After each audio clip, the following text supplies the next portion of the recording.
사람은 누구나 큰 결정을 앞두고는 긴장을 하고 스트레스를 받기 마련입니다. 이유는 인생의 큰 획을 긋는 이 선택의 기로 앞에서 잘하고 싶기 때문입니다. 이것이 기회라면 어떻게 조금이라도 더 살릴 수 있을까 고민하고요. 이것이 위기라면 어떻게 좀 바늘구멍이라도 좀 뚫어서 피해 나갈 구멍이 없을까 이렇게 고민하게 됩니다. 이렇게 급한 사람들은 누가 시키지 않아도 지혜를 찾습니다. 요즘 이제 젊은 사람들은 무엇을 궁금해하거나 잘 모르는 것이 있을 때, 지혜를 찾고자 할 때 유튜브나 SNS에 검색해 본다고 하지요.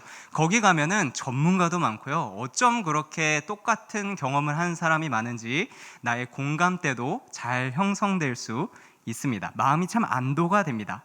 우리 성도님들은 어디서 지혜를 찾고 계십니까? 인터넷에 검색을 해볼 수도 있고요. 어떤 분들은 나의 멘토 혹은 지인을 찾아가서 물어볼 수도 있을 것입니다. 이거 뭐냐? 이거 어떻게 해야 되는 거냐? 아니면 와서 좀 도와줄 수 있느냐라고 물을 수 있겠지요. 어떤 분들은 그 분야에서 유명한 책을 아니면 저명한 전문가를 찾아가기도 할 것입니다. 요즘 강연이 또 그렇게 많고 거기 강연을 통해 지혜와 통찰을 얻고자 그걸 들으려고 몰려듣는 사람이 날이 갈수록 부쩍 늘어나는 것을 봅니다. 또 어떤 분들은 자신의 경험을 반추하기도 합니다. 내가 예전에 이렇게 했을 때 이런 결과가 나왔으니 이번에는 저렇게 하면은 더 좋은 것이 나올 것이다. 이게 자기 자신을 의지하면서 지혜를 찾는 것이죠. 그런데 여기서 마음이 더 급해지고 더 모르겠고 더 절박해지고 지푸라기라도 잡는 심정으로 나오면 어떤 사람들은 무당에게 가서 물어보기도 하고 떠도는 미신에게서 지혜를 찾기도 합니다. 이사를 가거나 결혼을 가거나 이렇게 새로 태어난 자녀의 이름을 짓거나 하는 큰 일을 이런 곳에서 허락받고 하는 것을 봅니다. 이 모든 사람들이 다 압니다. 이건 지혜가 아닙니다. 절대 아닙니다. 그렇지만 내가 당장 급하니까 지혜가 필요하니까 어떻게 해서든지 이런 곳에서라도 좀 지혜를 절박하게 찾는 것입니다. 이 큰 결정을 앞둔 사람에게는 지혜가 이렇게 소중한 것입니다. 여기 지혜를 알게 하기 위하여 쓰여진 책이 있습니다. 우리가 같이 읽은 잠언 말씀입니다. 우리가 애타게 찾는 그 지혜는 멀리 떨어져 있지 않습니다. 바로 여기에 있습니다. 심지어 잠언은 어렵게 둘러서 심오하게 그런 진리를 말하지도 않습니다. 기본을 가르쳐 주죠. 그것도 재미있게 앞부분에서 가르쳐 줍니다. 잠언의 앞부분에는 두 남자와 두 여자가 나옵니다.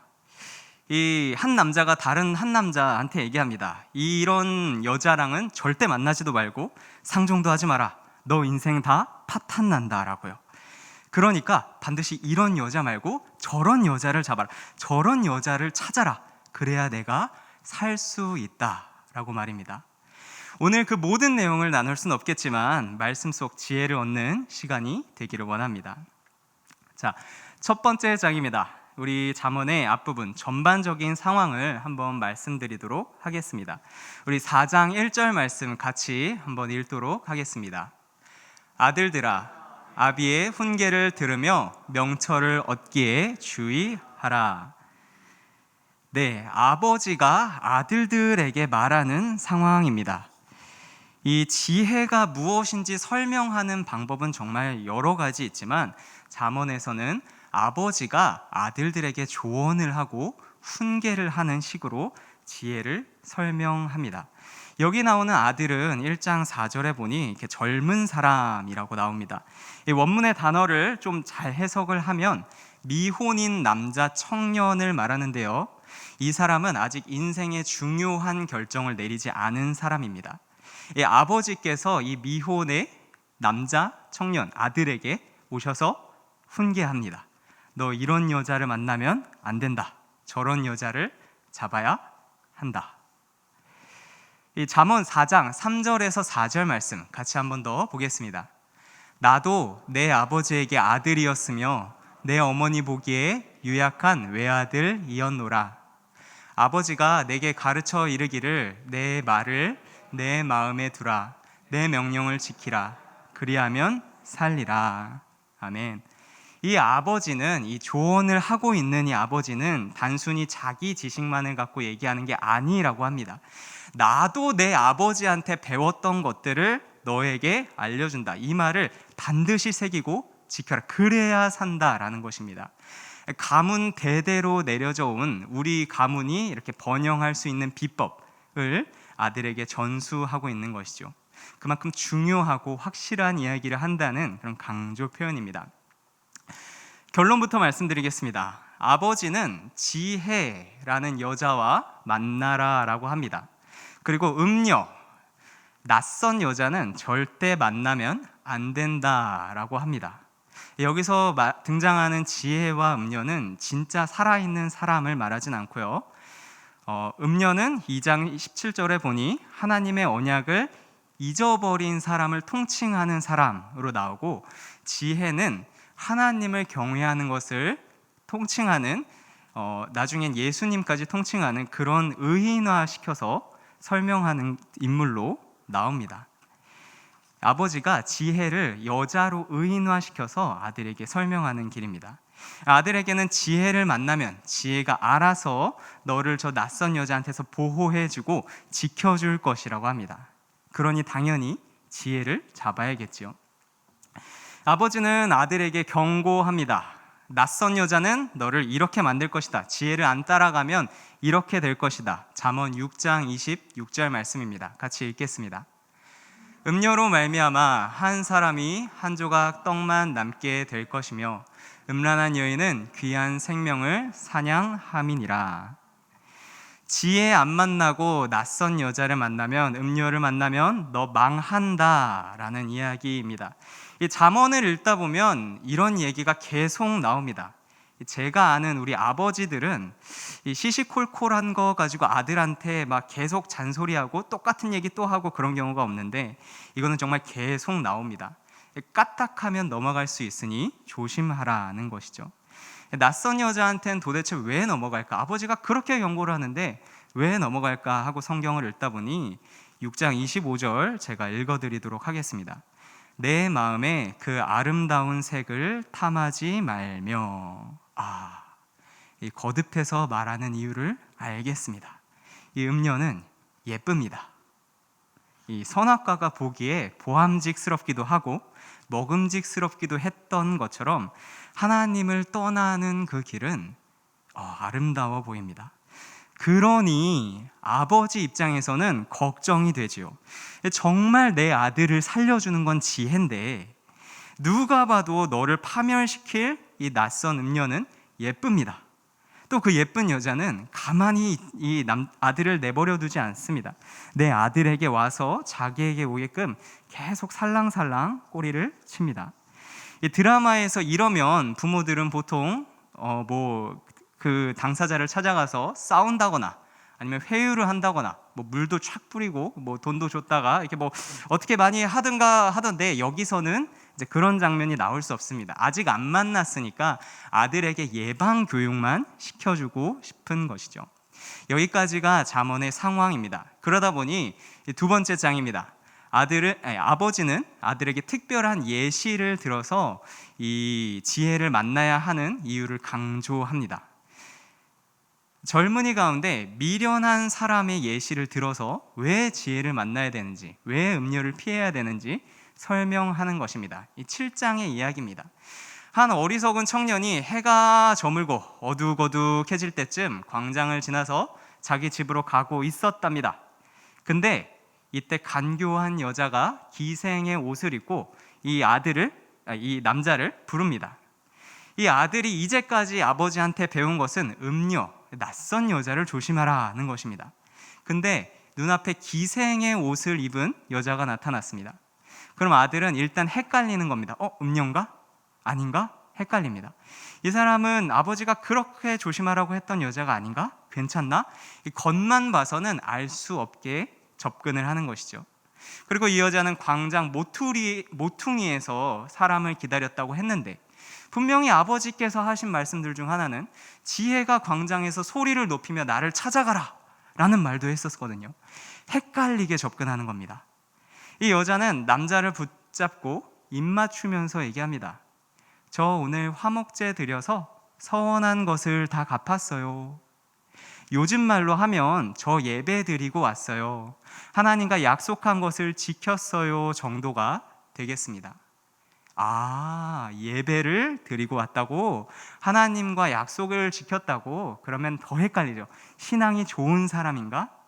음녀는 하나님과의 언약을 저버린 사람인데 그런 여자가 예배를 드릴 리가 없잖아요. 남자를 계속해서 헷갈리게 만듭니다. 또 이 음녀가 말합니다. 저는 계속 당신을 만나려고 찾아다녔어요. 그리고 드디어 당신을 만났네요. 와, 이 여자가 나만을 찾고 나만을 기다리고 있었다고 합니다. 가슴이 조금씩 불타오르죠. 음녀가 계속해서 말합니다. 제 침대에는 모략과 침향과 계피를 뿌려놨어요. 우리 아침까지 사랑해요. 여기까지 말하자 이 미련한 남자는 정신을 못 차린 듯 보입니다.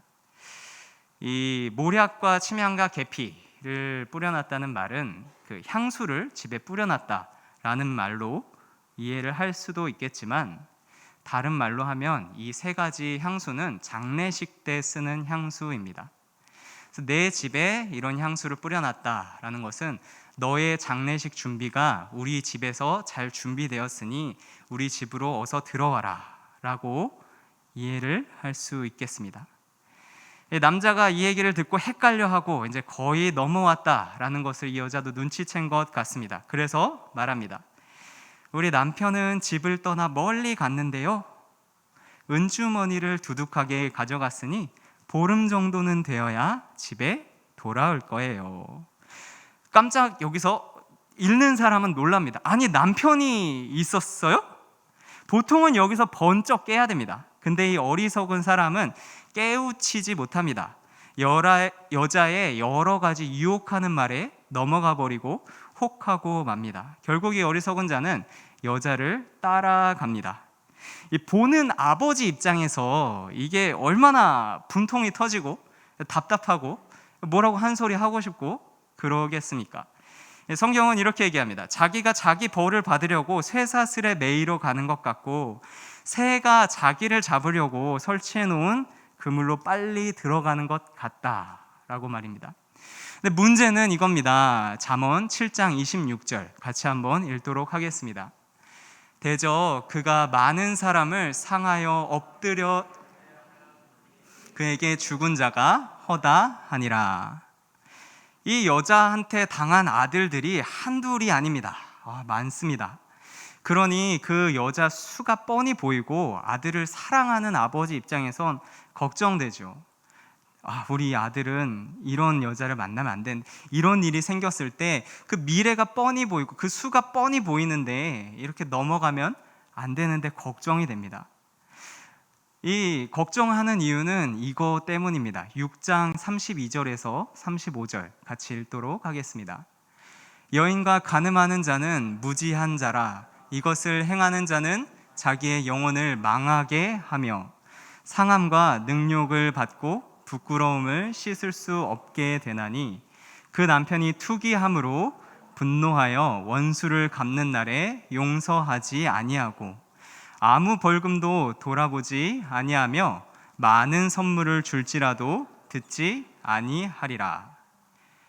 저는 결혼이 어떤 건지 다 모르지만 아직 배워야 할 것이 한참 있지만 이거 하나는 확실하게 알고 있습니다. 그것은 바로 한눈 팔면 안 된다라는 것입니다.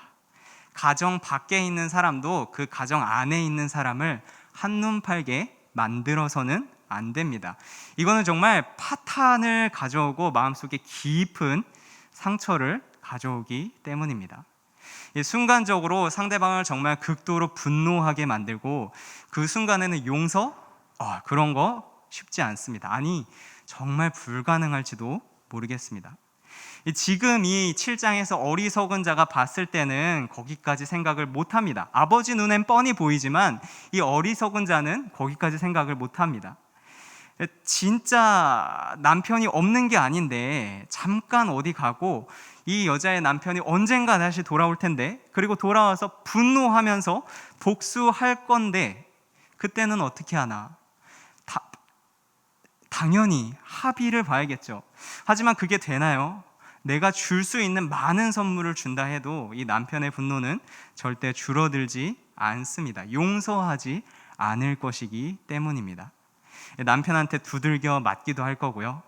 이게 동네방네 다 알려지면 부끄럽기도 할 거고요. 사회에서 매장당하기도 할 거고요. 다음에 이제 나는 무슨 낯짝으로 그런 생각도 들 거고, 이걸 또 피해갈 방법도 없습니다. 이제 아들은 완전히 죽는 거죠. 지혜를 만나지 않고 음녀를 따라간, 이 낯선 여자를 따라간 아들은 이렇게 죽는 것입니다. 이 세 번째 장에서 우리 이제 실존의 문제로 넘어가길 원합니다. 잠언은 지금까지 아버지가 아들에게 들려주는 지혜와 낯선 여자의 이야기를 했습니다. 하지만 서두에서 얘기한 것처럼 이것은 진짜 결혼 이야기를 하고 실제 있었던 일을 말하는 것이 아닙니다. 앞에서 말씀드렸던 것처럼 지혜도 여자로 의인화되어 있고 음녀도 여자로 의인화시켜서 말하는 것입니다. 사실 죄는 우리 가운데 이렇게 들어옵니다.